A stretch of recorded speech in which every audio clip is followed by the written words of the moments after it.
Hey y'all. So in this video, I want to talk about obsession and love and why they're not the same. So there is this common theme that we often think like, oh, if I'm obsessed about this person, then I must really love them. Or if I can't stop thinking about them, then that means it's love. Or if I feel this longing, this ache in my heart, then that means I must really love this person. I used to think that way a lot, and it's so not the case. So, what I've learned through my extensive research about these things is that that obsession, can't stop thinking about them, longing thing, is actually a chemical imbalance in your brain. Okay, so let me explain. Anytime there's inconsistency in a relationship, your brain is going to try to figure it out and consider it a problem or a threat. So it's going to constantly start thinking about this person, and you won't be able to get them off of your mind. This is usually a very bad sign. So there's this thing called intermittent reinforcement. And what happens is that your dopamine levels spike when there's anticipation of a reward. So you don't get dopamine when there's an actual reward. You get it when you are expecting or wondering if you're going to get a reward. Okay, so they did these studies on rats and pigeons and other animals, I'm sure, but um, the way that they looked at this was they had these contraptions made, and they either had a lever or a button. And the pigeons would peck the button, or the rats would pull the little lever, and a reward was given. So they tested this with different variables of reward given for each little lever push. And what they found was that if the contraption delivered a reward 100% of the time, then the animal would, they would press the little thing when they wanted a treat, but then they would go about their business and not really think about it too much until they wanted another treat. If the contraption just didn't deliver any reward, then they would lose interest very quickly and just ignore the whole thing. However, when there was intermittent rewards provided, the animal would become obsessed. So they found that between 30% and 70% of the time, if a reward was given, the animal had the highest amount of obsession, and they would just sit there and go at it, kind of like a person at a slot machine, right? And they say intermittent reinforcement is the same thing as a slot machine effect, and that's why. So what it does is it spikes the dopamine in your brain whenever you hit that lever. Like, am I going to get it this time? Nope. Okay. Well, am I going to get it this time? Oh, I got it this time. Okay, cool. So am I going to get it this time? um, so yeah, once I learned this, it changed a lot for me. I think a lot of times we learn that obsession equals love. I mean, society teaches us that. It feels like that in our body, like, oh my God, I can get this person out of my head. That must mean that I love them so much and they're the right person for me. And it feels like in my heart of hearts, they're the one.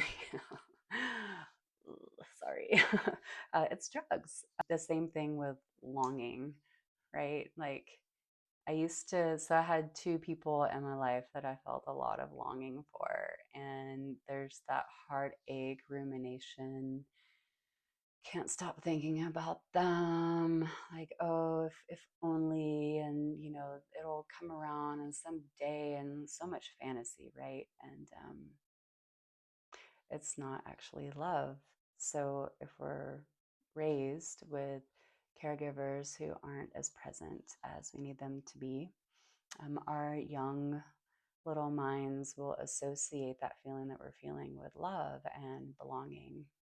And it's really important to rewire that when we grow older and start, developing new relationships.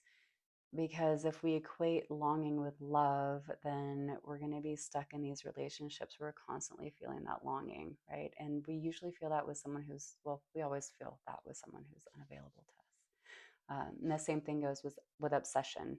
Like when someone's unavailable or really inconsistent, then it triggers that slot machine intermittent reinforcement dopamine response, and we think about them way too much, and we are erroneous in thinking that that means that we really love them. I found that once I kind of like separated those things, like, okay, longing and obsession is over here and love is over here. Like, this love is supposed to feel really secure and safe and not incite those responses. And what they say is true when you're in a healthy, consistent relationship with someone who's reliable and who cares about you and isn't playing games or not blowing hot and cold.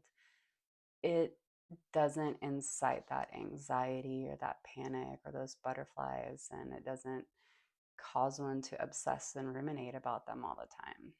So it can be really misleading if you're used to thinking that, having someone on your mind constantly is a sign that you love them. You can feel like something is really missing if you're not, ruminating about them 24/7, but that's a good thing.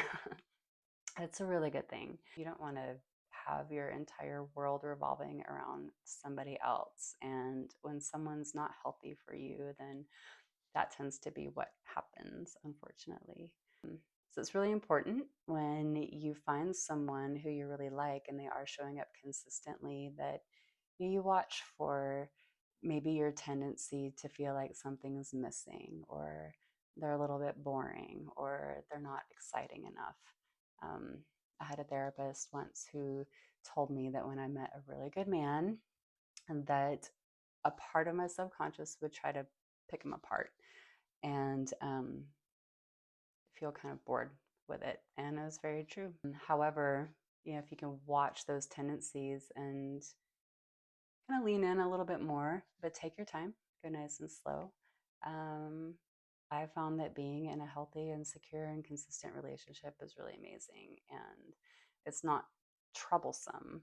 Like, it's not destabilizing like it is with someone that you're obsessed about or longing for all the time, because that can really drain a lot of your energy. And you don't want that. You want to live your life and be healthy and happy and content inside of yourself, and be with somebody who is showing up for you consistently and regularly and in a safe way.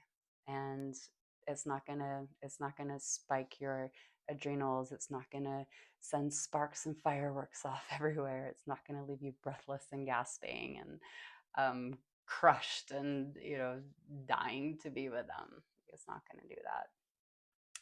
It's gonna feel a lot better. See you in the next video.